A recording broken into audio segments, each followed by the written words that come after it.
I want to welcome you all to our live broadcast of our new webinar podcast, Fast Track to Success. In this webinar and podcast, we're going to be highlighting graduates of the Clinical Research Fastrack training program. And these are graduates who will be sharing their stories and their journey into the clinical research industry. These are ordinary people entering an extraordinary industry. And we have the opportunity to learn about where these unsung heroes came from and the roles they are working in. And we're going to learn about the studies they're working on, the impact they're making. And really, that's an impact to change healthcare for the better.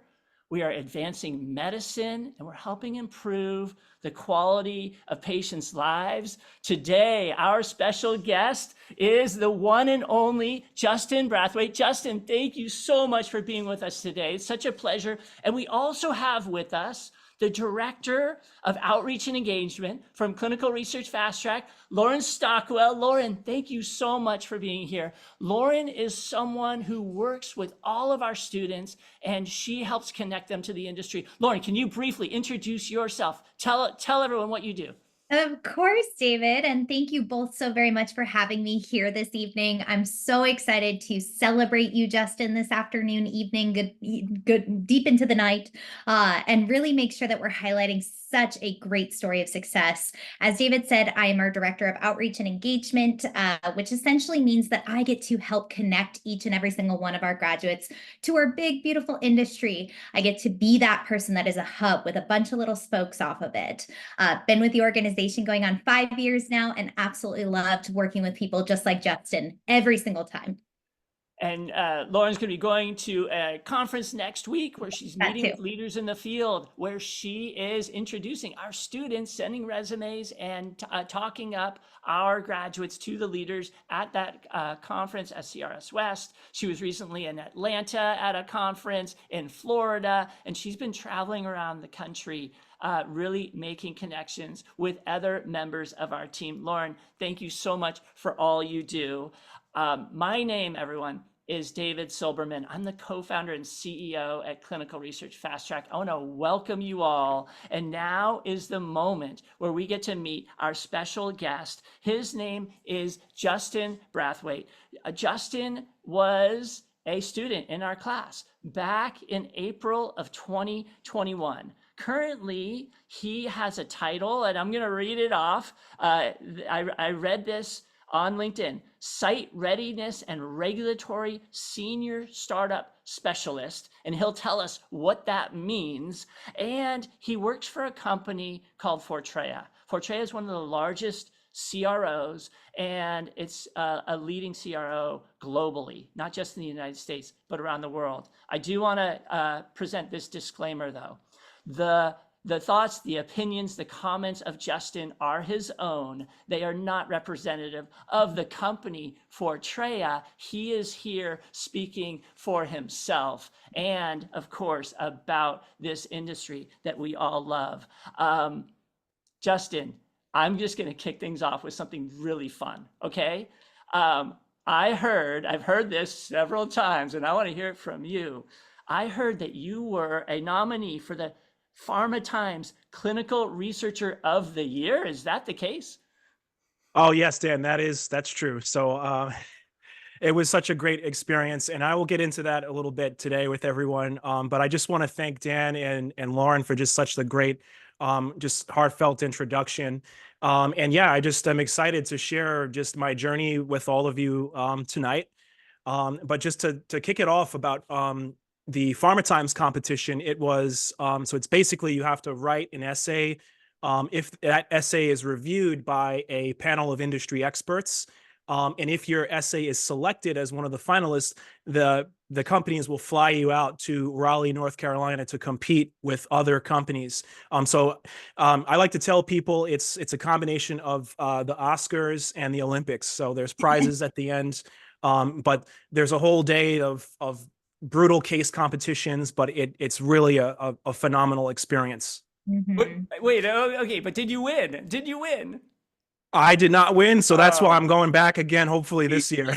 You know what? We are pulling for you. So you're a nominee of Clinical Research of the Year, and you know what? No one deserves it more. But as someone so new to the industry, that's really phenomenal. A little bit more about this award, though. What were you doing to deserve this award? Who were you working with at the time, and how were you able to really apply for that award?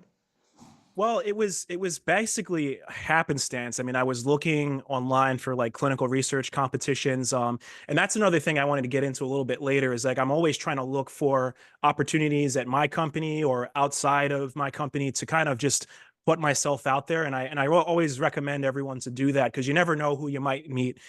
So I found it by happenstance, and then I asked my manager about it, and then she said, "Oh, she's like, oh, I competed in the competition," and she's like, "Oh, would you be interested in doing it?" And I said, "You know what? Yes, sign me up."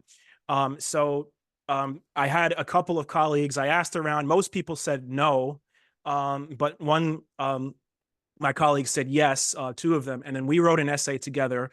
And then fast forward, that was the first time back in 2022. I went back again last year, Mhm. and this time I had a much larger team. So I was the most inexperienced person there. So there were CTMs, PMs. One lady was basically managed the TMF. And so we all got together, and it was just phenomenal. But I think it was just something I found. And then I said, this is an opportunity. Let me just see if I can run with it. And, it can't hurt. And Oh my that's gosh, something. he's already bringing in the lingo, Lauren. Yeah. CTM, PM. Sorry to interrupt. Go ahead, Lauren. Oh, no, no, no. And that's just something, honestly, Justin, I've admired from you since you attended class. You've always been somebody who took every opportunity to connect with somebody or to network with somebody or to participate, raise your hand, say yes. That's really what I tell students all the time is say yes and then figure it out on the back end. And that's something that you've really represented since the very beginning. So very, very proud of you for that competition specifically and beyond what you've done. Absolutely. And Lauren Stockwell is here, everyone, to help answer your questions. I see a couple hands up. So if you do have questions while we're talking, I know there's going to be more and more questions just from CTM and PM, which I'll answer. We'll answer right away. But just go into the Q&A and put your question there, and Lauren can answer these questions in real time. And some of them, of course, we will answer for the group. Justin, just to kick things off, let's start out. Before we answer CTM and PM, what is clinical research? Let's just start right there. What is this industry you work in? Well, clinical research, in my opinion, is trying to push new therapies forward to market, whether it be drugs, biologics, small molecules. And so that's basically kind of the gist of it. So we work to try to help, in a way, make medicine better. And we're kind of behind the scenes, kind of doing all of the management that's involved in running the studies. So the clinical trials are really complicated. So there's just so many different roles. I know if many of you are interested in, going into the industry, the poster child of clinical research is the clinical research associate. But there's so many different roles out there, and I'm still learning about different roles even as we speak right now. Yeah. So you mentioned CRA, Clinical Research Associate, and then you had said CTM. What's CTM for everybody? So CTM is a clinical trial manager. So most of the time, a clinical trial manager was a CRA for a while, and they went around and traveled to different sites. And then sometimes they're like, okay, well, I'm a little bit tired, so let me just go and manage a team. So that's mostly the path to the CTM. So they're the ones that are basically like managing all of the clinical operations of the study, but in many different trials, you also have study startup, which is what I do. We can go into that in greater detail. You also have a clinical PM as well, who oversees the entire study. So there's definitely a lot of different roles. Yeah, absolutely. And PM is short for project manager, but these people are overseeing a study. And when we're studying a drug, these are under the FDA for approval. And this study could be happening at sites around the country, around the world. So you need a project manager to manage 100 sites, 1,000 sites, sometimes even more. And these sites can be very complex. These trials can be very complex, as you mentioned. Now, Justin, let's talk a little bit about you. We said that you were a student in our course in 2021. But before 2021, what were you doing and what prompted you to want to move into clinical research? Well, that's quite a story. So, so basically I have a background in, so I studied chemistry in college, and I worked at an Alzheimer's research lab for a bit. And so I like to tell people that I was a bit of a rat man. So I would go down to the basement and do experiments. And when I would go down, it would be daylight. And then when I would come up, it would just be total black, and, it would be evening, and people would say, "Where is this guy? What's going on?" And so I did a lot of like scientific experiments, writing protocols, going to conferences as well, which I want to get into a bit later. And that was what I was doing. I mean, I enjoyed the work, but it was just the fact that I'm a guy that I wanted to work on larger teams. I wanted to work with, on a much larger teams with people. And then after that, I spent some time working in the hospital as a medical scribe. I thought I was going to go to medical school. And then the pandemic hit. And then I said, okay, well, this probably isn't for me. So then I said, okay, well, how can I use and leverage my background working in a research lab along with this experience that I had in the hospital? And I had a lot of skills that I had. And that's what I want to share with you all today, is that I'm always trying to look for ways of using some of those skills and things that I liked in the past to just kind of like bring it back. And I'll explain that a bit later. And then I saw a ad for Fast Track. This was back in 2019. And I had a little bit of trepidation, and I said, I wasn't sure. And then I waited until around 2021, which I should have done. When if I have any regrets, is I should have started sooner. And I basically spoke with one of the admissions advisors, and I said, you know what, let me just do this. I mean, I think this might be the thing for me. And that's when I spoke to David on the phone for 5 minutes. And then I just said, you know what, I have to go forward with this. Yeah, so it wasn't me, David. It was a different David. We have a couple at our company, but you said, I have to go forward with this. And at the time in April of 2021, it was in the heart of the pandemic. And all of our classes had moved from in-person to on Zoom. And the interesting thing, Justin, is they're still on Zoom today because of the power of being able to bring people from around the country all together at once. And so we had you in New York, we had other students in Chicago and California, different places. Do you remember that experience? Like, how was it learning on Zoom for you? It was great. I really enjoyed it. I think there's a lot of misconception about online learning. I mean, since the pandemic, I started, and I had made some friends that I still speak to in my cohort from Fast Track, even to this day.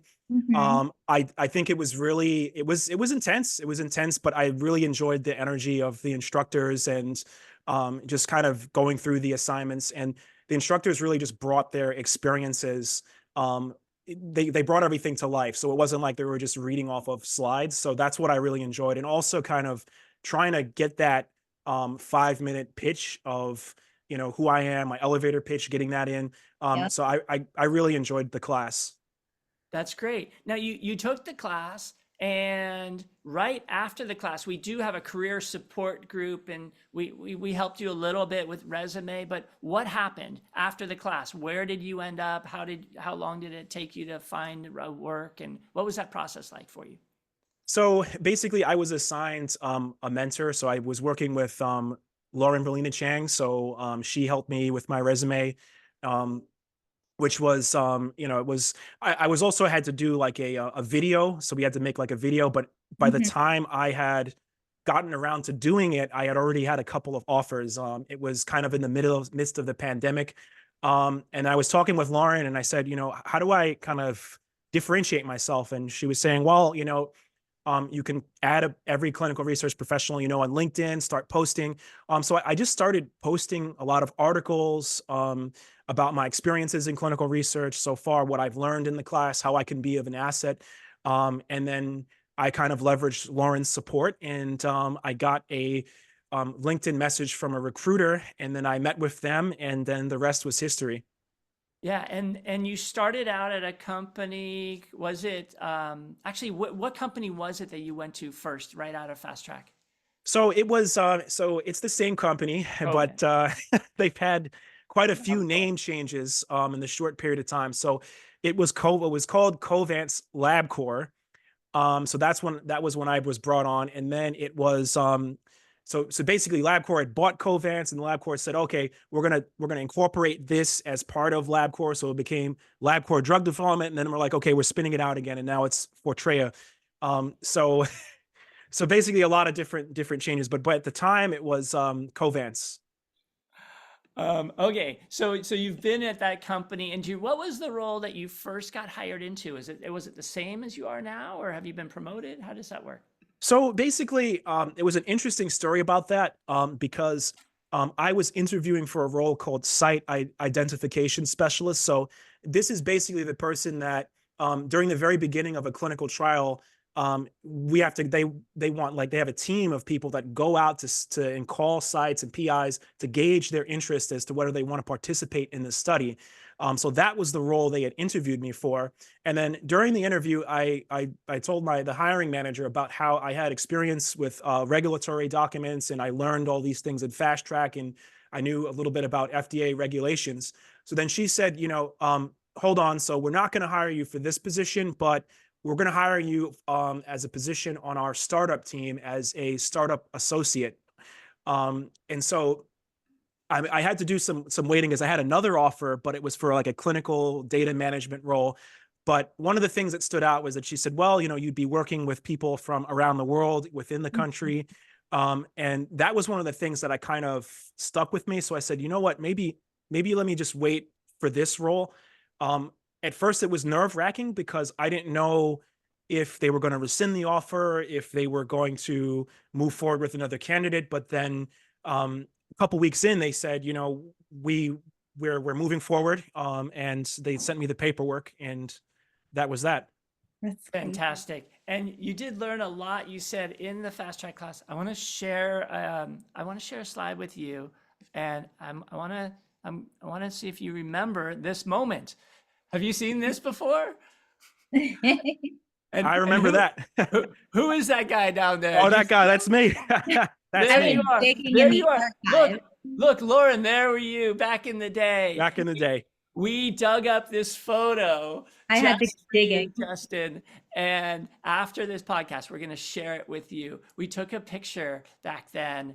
And Lauren, do you remember taking that picture? I totally do. And it was so much fun. That cohort was fantastic, getting to know each and every single one of their backgrounds and personalities and helping support them throughout their journey.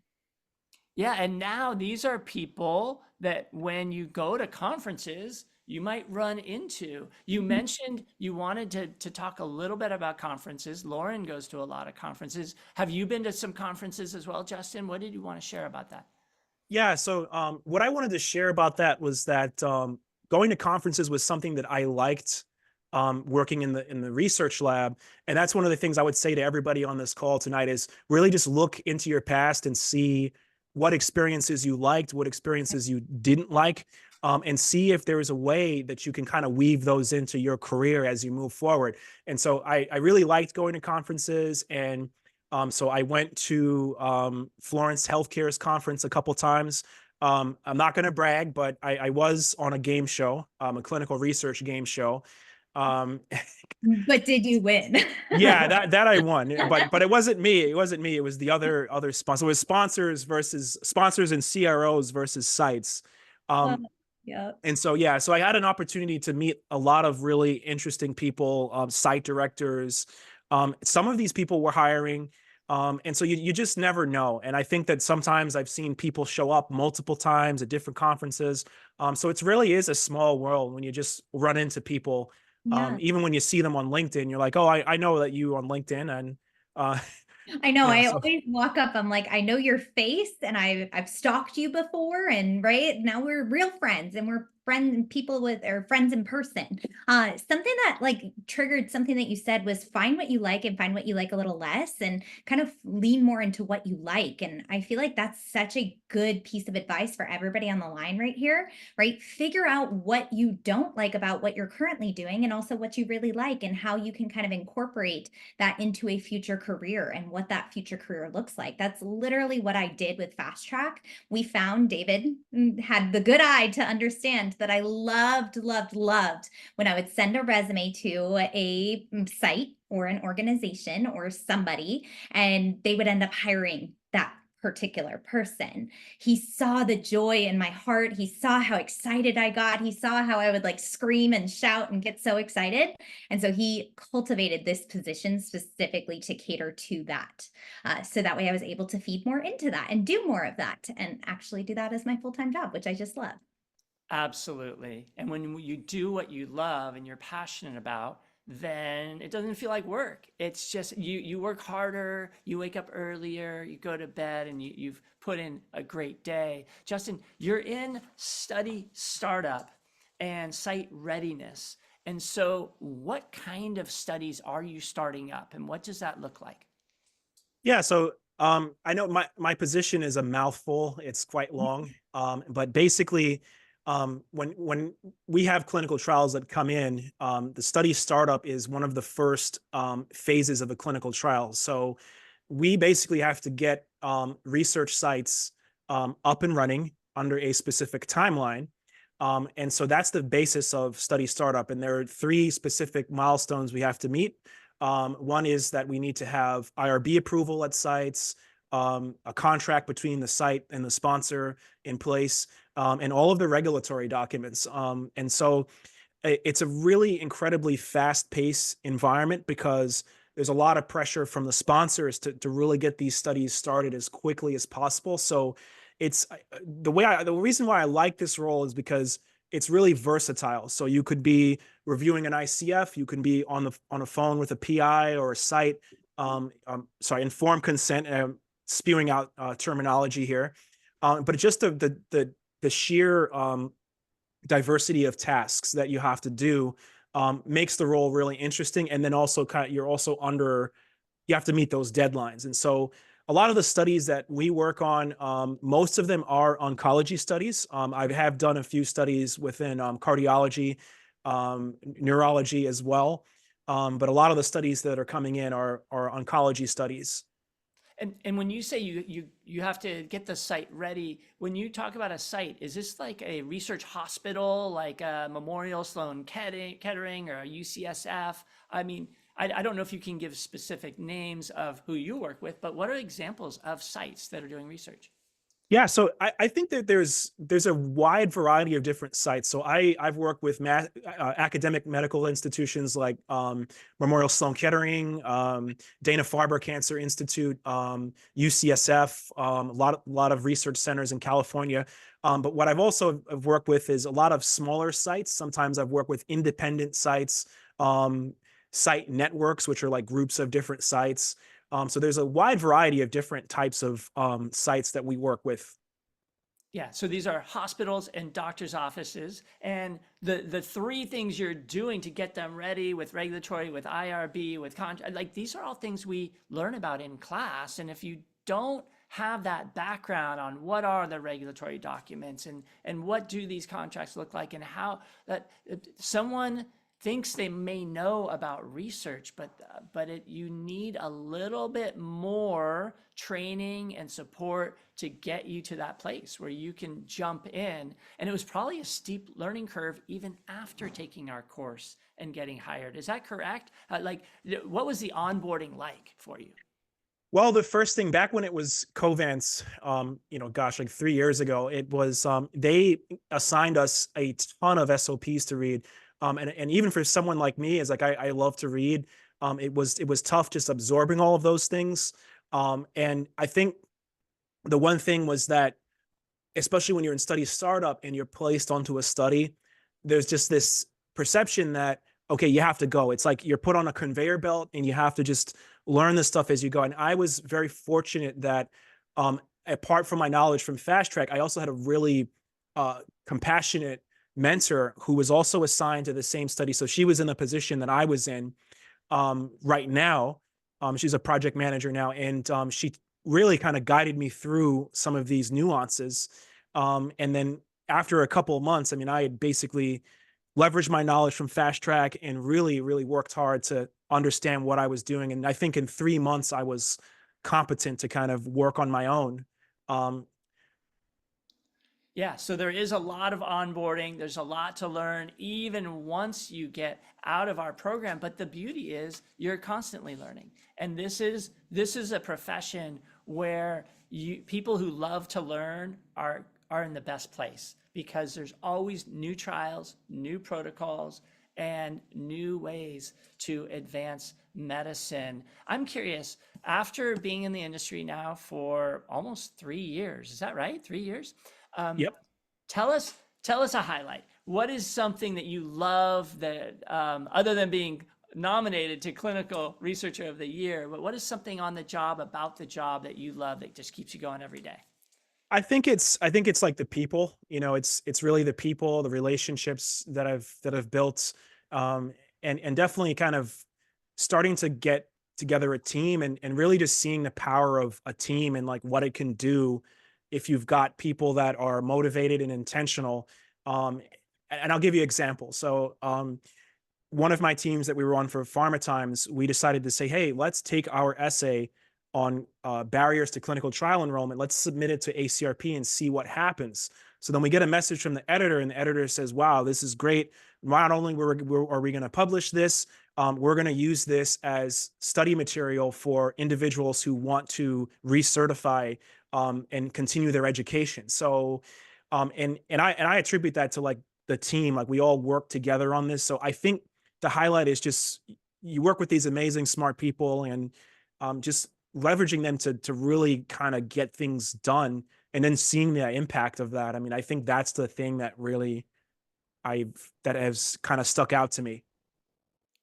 Fantastic. That sounds really exciting. I want to ask a few more questions, but actually there are a lot of questions coming in. So Lauren Stockwell, I'm wondering if we can bring you off mute. I know you've been answering all That's these okay. questions.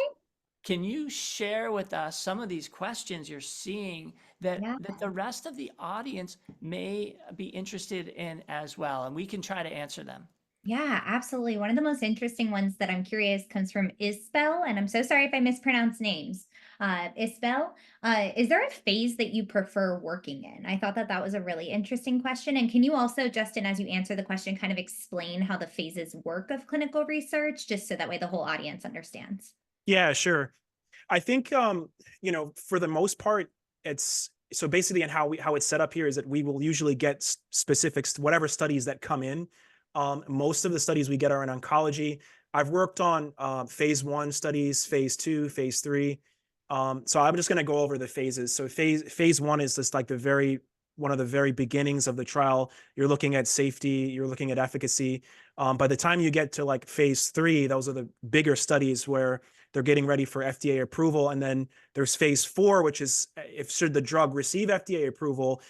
We don't really normally do those here at our company, but phase 4 is also pretty common. They're called post-marketing studies after the drug has been approved. But to go back to your question, I think I've enjoyed all of the phases. I mean, there are definitely some things about each one that are a challenge. For instance, like with phase 1, with the schedule of events, and sometimes there's a lot of protocol amendments, and you have to, update the informed consents.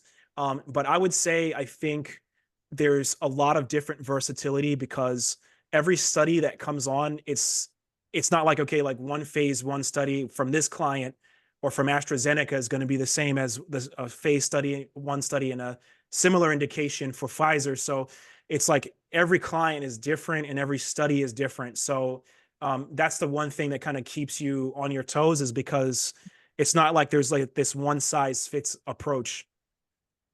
If I answered the question, Yeah, I think you did. But the exciting thing about phase one, it's first in human. So there's a lot of attention, and often we're looking very carefully at a few subjects. We're looking at toxicity. We're looking at the dose that we need for efficacy, and so it's all about getting the dosage right, and unsafety, of course. Safety is always number one. And then phase two, we're looking at safety again, but now we're looking more towards efficacy. And phase three, have you worked on any phase four studies, Justin? I honestly would like to if I was given the opportunity.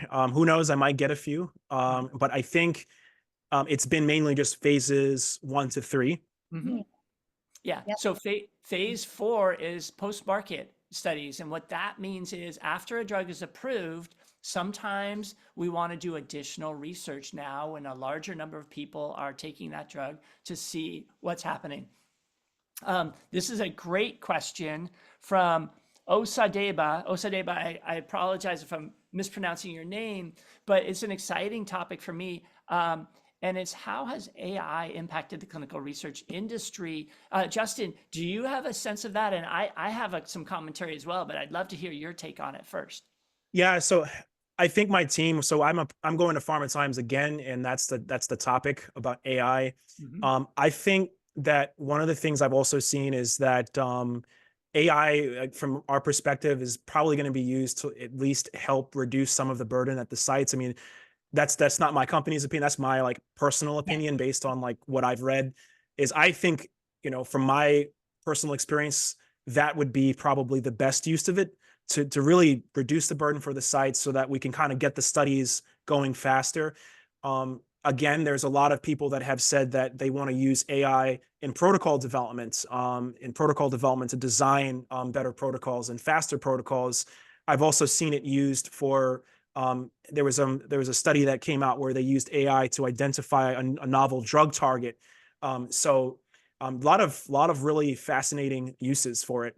Mhm. Yeah, on that note of the novel drug target, it's really interesting to me. There is AI that's now being used to look at proteins and how they interact, not just with the disease that we're looking to target, but also what the unintended consequences might be. And they use AI modeling to look at these proteins and molecules, and this could potentially bring more drugs to trial faster.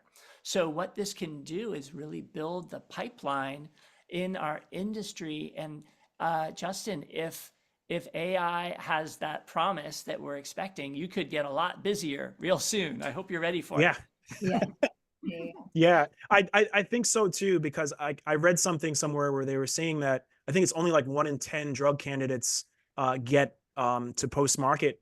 And so I think there's a lot of pressure for the sponsors to kind of get these things going fast as possible, because it's one of those things where it's like you have to fail. The sooner you fail, the better.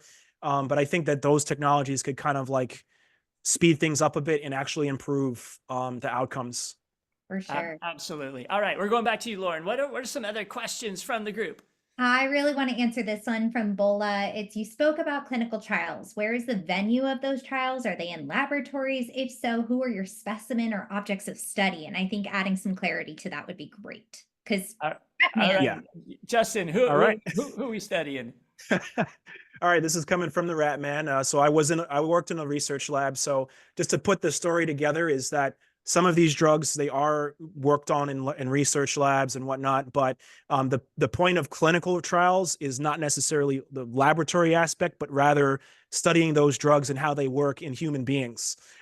So that's really the focus. So that's the clinical aspect of it. And you've got preclinical, where of course you'll take that drug compound and then you'll test it out in animals and mice models and stuff and see how that works. And that'll give you the preliminary data that you need to go to the next step, which is in humans. But I read a lot of things now that that the FDA is getting a lot more lenient on some of those animal studies, just because of other concerns. But the requirements of those particular studies. But that's basically the gist of the clinical trial. So they're conducted in hospitals, clinics, so any place where patients are going to be going.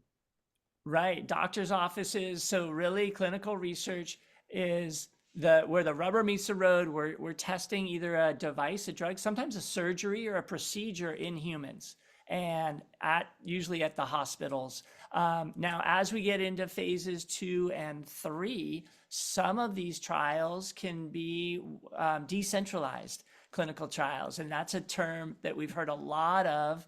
And a decentralized clinical trial means that a nurse would be going to someone's home and working with the participant in the home. But yes, that was a great question, great clarification. Sure. There's this question about how to get enrolled in our program. That is a fantastic question. And what you need to do is actually contact our office. So everyone's out this evening, but if you go on our website, clinicalresearchfastrack.com, you can fill out a form with your email and phone number, and one of us will get back to you either tomorrow morning, or if you specify at a convenient time for you, maybe next week. But thank you for that question. Lauren, what other questions do we have? Really, really, Osadiva, you are coming up with the really fantastic questions this evening. How has COVID positively and negatively impacted this industry? That's a All right, well, Justin, why don't you start on that one? I have a lot That's to say too. that's a tough one. I think from my perspective, I think during COVID there was a lot of upting in hiring during COVID. I think that now one thing is that decentralized trials have become more common. That was kind of COVID was kind of the testing ground for decentralized clinical trials. And there's been a lot of studies out there that have shown that they are effective in certain indications. So that you've seen a lot more use of that. I'm seeing a lot more use of technology, trying to incorporate that. There's this thing called e-consent, which is like a patient doesn't have to physically sign an informed consent. So a lot of adaptations of technology as well that I've seen during the pandemic. Yeah, so one incredible benefit of COVID was not only did our program go from being in person with really small groups of people because they had to travel locally, right? If we were in Atlanta, you could only get the people in the area coming to that class. Now we can offer our course on Zoom where people can come from around the country and we can be together in a classroom setting where we're all interacting. But this also carried through with the industry.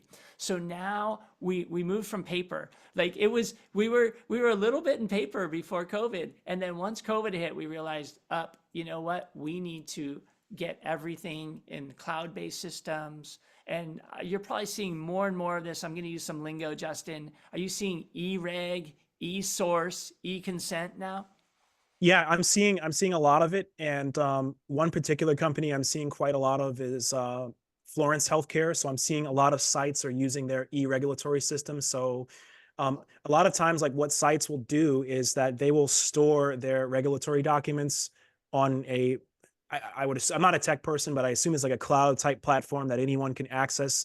So I'm seeing a lot more of that now. Some sites, some of the smaller sites are not as kind of privy towards the technology. They like to do everything by hand, but I am seeing this a lot with like site networks and some academic medical centers as well. Yeah, absolutely. So we are going and what our students learn about in class is the importance of the regulatory binder, which is so common. Every clinical trial, we utilize this regulatory binder, and we have to really understand what's in there. And it used to be a physical binder. It used to be rings with paper and multiple binders. Now it's all online in systems, and it's much easier to organize, to store, and to share that information across your team. Lauren. One thing I want to add to the positives from COVID is really just awareness of the industry, right? At a base level. Prior to COVID, I would talk about what I did with my family and they'd be like, "What? You're working with guinea pigs? You're doing what?" And very confusing, it's highly complicated. We're swimming in alphabet soup in this industry. And so it's really put a highlight on what we do and how we do it and how we're actually bringing medicine to market and helping people live longer and better lives. So I would say that that is an incredible positive of what COVID did for us. Excellent. And then, of course, with COVID, there's been, a lot of changes in the industry because we had to have so many vaccine trials. So there was a lot of people working on those vaccine trials as well. We're getting a lot of questions about specific backgrounds and how to get into the industry. And the backgrounds I've seen are, one person said she's an RN and she wants to work in CRISPR technology in oncology. That is such a great field. It's so interesting. And once you take our training and you move into the field, then you can start to specialize and find a way to work in oncology trials. Now, Justin, you just sort of stepped right into working in oncology, but did you have an oncology background prior? I didn't have an oncology background, but I did have a scientific background, and I think that kind of helped quite a bit. Um, over the years, I've had a lot of people reach out to me, foreign medical grads, a wide variety of backgrounds. So some science backgrounds, some non-science backgrounds. So I think, I would just say, like, going back to my original point is, definitely look into your background and just take a sheet of paper and, like, put one line down and say what you liked, what you didn't like, and all of the things you've done in your professional life. And then you can kind of home in on that, because there's definitely a role out there that would be suitable. Absolutely. So we have Rashawari, I hope I'm pronouncing that correctly, is asking about just having a bachelor's degree. And I believe you only had a bachelor's degree when you started out. Lauren, I did some research. About half of our students have a bachelor's degree and are moving into the field with a bachelor's degree. And then others of our students have a healthcare background or something else a little more specialized. But having a bachelor's degree is perfect to get started in this field, because most people just should start right at the beginning, right? You get in an entry-level role, you have a bachelor's degree, and that's a great place to start. Somebody else said they have a master's degree in biotechnology, and that's fantastic too. And we help all of our students with the support they need to get in the field. And that's really our focus. So Justin came into our course, and Justin, we support our students even more than we did with you. But I guess once you were hired, so that there was only so much we could do. But we help updating your resume, your cover letters, and then help you network into positions. So it's the training and the support and also the connections that really help. How do you differentiate yourself when there could be people clicking on these job ads where it says apply now, and there's 100 resumes coming in? How do you differentiate yourself and make sure that you are a warm referral, or you're someone that they see? And that's so important, to have those connections and the networks to get hired. Lauren, we only have time for one or two more questions. Any last questions, Lauren, that we need to cover? I really love this one from Lily. How does your program compare to clinical trial certificate programs offered in some colleges? And how is it possible to be ready for work in clinical trials in just a few weeks versus a few months of training? What does that look like? Oh my gosh. Oh my gosh. I love that question. I have to take it. So first of all, I love the university programs. They're fantastic. They go over a lot of theory. They go over a lot of ethics and drug discovery, and they give you so much information. They're wonderful. But our program is focused on the practical knowledge you need to do the job. It's very different. We are training you how to start in your job on day one, and then we go farther by helping you get the job. So if you go to one of these university extension programs, these 1 or 2 year master's programs, they're fabulous. But what we're doing is providing you with the core competencies that you will need in any role, whether you're at a CRO like Justin or at a research site, a hospital, you need to know the core competencies of how to conduct a clinical trial. And then we will help you update your resume, your cover letters, and connect you to the people that are hiring. So we are focused on the practical level, and those other programs are a little more theoretical. And so if you want to get into the industry quickly, we are the place to come. It's faster. It's a lot of information in a short amount of time, but if you work hard, if you're committed, and you're willing to follow our guidance, you could end up just like Justin. Justin, before we go, what is your favorite thing about clinical research? Why don't you share it with the group? My favorite thing about clinical research is just the people I've worked with, just being on phenomenal teams and just having the opportunity to contribute to something that's new and exciting. Absolutely. And Lauren Stockwell, one last word from you. What is your favorite thing about clinical research? Oh my gosh, this is a hard one. Favorite part about being a part of this industry is that I get to be and work towards adding more birthdays to people's lives and giving people back time with their families and their loved ones.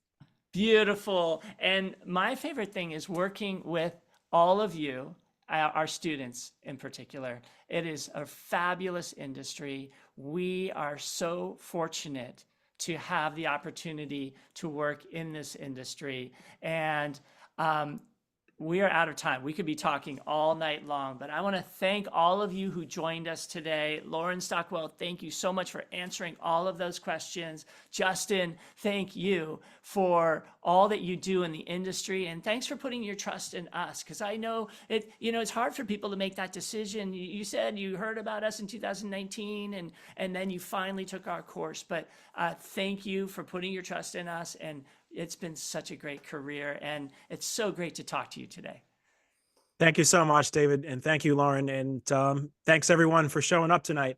Yeah. All right. And that's all from us at Clinical Research Fast Track. Once again, my name is David Silberman. I'm the co-founder and CEO here at Clinical Research Fast Track. If you are interested in our programs, just go to clinicalresearchfasttrack.com, and we have our phone number there and all of our information. But for tonight, thanks for joining. Have a great evening. Be safe out there and be kind to one another. And that's all, everyone. Good night. Bye, guys. Thank you.